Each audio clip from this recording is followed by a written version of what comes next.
Our very first speaker needs very little introduction. It is my great honour to introduce someone with a deep Christian faith and a strong commitment to loving and serving the Jewish community in Australia. Please welcome the former Prime Minister of Australia, Scott Morrison. And the Israel Child. October 7. I want to say it again. October 7. I'm going to keep saying it. October 7. October 7. October 7. I'm saying this because there are many who want to forget October 7. They want to remember things before October 7 and after October 7. And they want to avoid the horror and atrocities of October 7 as they deal with the terrible situation in the Middle East. October 7, we must remember. October 7, we must never forget. When we say never again, we say never again in relation to October 7. Because on October 7, the free world failed in its promise that there would be a never again. We said there would be never again after the Holocaust, but in one single day, an atrocity was committed on the people of Israel at a level that we had not seen since the Holocaust. And so it was with my good friend Boris Johnson. Less than a month after the atrocities were committed, he and I went to Kfar together as the first former, indeed any leaders, to go into that zone and to see what happened on October 7th and to bear witness to those atrocities so we might never forget them. The homes where parents were executed in front of their children, the places where women were raped and indeed scalped, the place where children were butchered, and the elderly and the vulnerable and the young and so many were taken captive and remain captive and bring them home. Where homes were set alight. It is so important that that day must shape, must define all we do as a free world to ensure that we have peace in the Middle East in the future. At the heart of Never Again is the commitment to be eternally vigilant in the struggle against antisemitism, which brings us all here together today. To our Jewish friends here today, we honour you. We honour you as fellow Australians for your contribution to our shared Commonwealth. We are all the beneficiaries in this country of your incredible compassion, your industry, your justice, your generosity, your intellect, your leadership, your skills, your faith, your patriotism to this country and your citizenship. And we are deeply sorry that in your greatest need as Australians, as Jewish Australians in this country, in your country, sadly, instead of finding consolation, on too many occasions you found isolation and even abandonment and even persecution in this a free country. Instead of safety, you were confronted with threats and even hatred. I cannot begin to understand your sorrow. So let me simply offer you today, with fellow Christians who are here today, once again to embrace you with love, with respect, with appreciation, and in fellowship and friendship.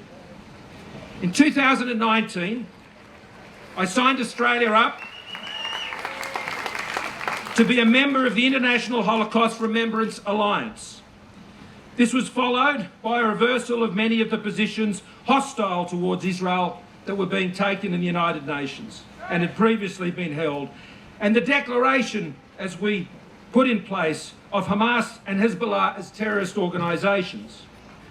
We are now the most recent member as Australia of the IHRC and embraced the IHRC definition of anti-Semitism.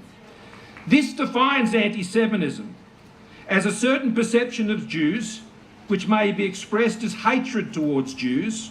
Rhetorical and physical manifestations of anti-Semitism are directed toward Jews or non-Jewish individuals and their property, towards the Jewish community institutions and religious facilities. They cite as their examples calling for and aiding or justifying the killing and harming of Jews in the name of a radical ideology or an extremist view of religion, as we saw on October 7. Making mendacious, dehumanising, demonising or stereotypical allegations about Jews as such or the power of Jews as a collective. Accusing Jews as a people of being responsible for real or imagined wrongdoing committed by a single Jewish person or group. Denying the Holocaust. Accusing the Jews as a people or Israel as a state of inventing or exaggerating the Holocaust. Accusing Jewish citizens of being more loyal to Israel or to the alleged priorities of Jews worldwide than to the interests of their own nations. Denying the Jewish people their right of self-determination by claiming that the existence of a state of Israel is a racist endeavour. That's anti-Semitism. Applying double standards by requiring of it, that is Israel, a behaviour not expected or demanded of any other democratic nation. That is anti-Semitism. And we have seen that in the United Nations. Using the symbols and images associated with classic anti-Semitism to characterise Israel or Israelis. Drawing comparisons, shamefully, of contemporary Israeli policy to that of the Nazis. That is anti-Semitism. And holding Jews collectively responsible for the actions of the State of Israel. To the shame of the free world, including here in Australia, we have witnessed such acts of anti-Semitism being committed, and worse, committed following the worst atrocity inflicted upon the people of Israel in a single day since the Holocaust. Instead of support, we have seen those living under the freedom of democracy in this country calling for the extinction of the State of Israel from the river to the sea. That is anti-Semitism. Perhaps many ignorant of the real meaning of those words and of the violent and anti-Semitic nature of those statements. Our presence here today is to bear witness to these acts of Semitism and call them out and express solidarity with Jewish people across Australia and around the world. To remove the cloak of sentiment, self-declared respectability and asserted moral superiority, and reveal the dark heart of anti-Semitism that continues to linger below the surface, both here in Australia and elsewhere. What must Christians do? We must pray for peace, but not an empty or superficial peace, devoid of justice or equality or security and hope for all people in the Middle East, but a lasting, deep, secure and sustainable just peace. Peace is not simply the absence of conflict, which we all wish to see for Israelis and Palestinians alike, but the presence of freedom, of justice and security behind secure borders, where people can live their lives free from oppression, fear and persecution. This is why the State of Israel exists today. It is also why I would say that Palestine must exist. It is why a two-state solution must continue to be our goal. But for this to happen, it cannot just be any two states. They must be two capable states. States that are competent and focused on the welfare, freedom, security advancement and flourishing of their own people, regardless of their religion, their ethnicity, language and background. States that uphold the principles of human dignity and the rule of law.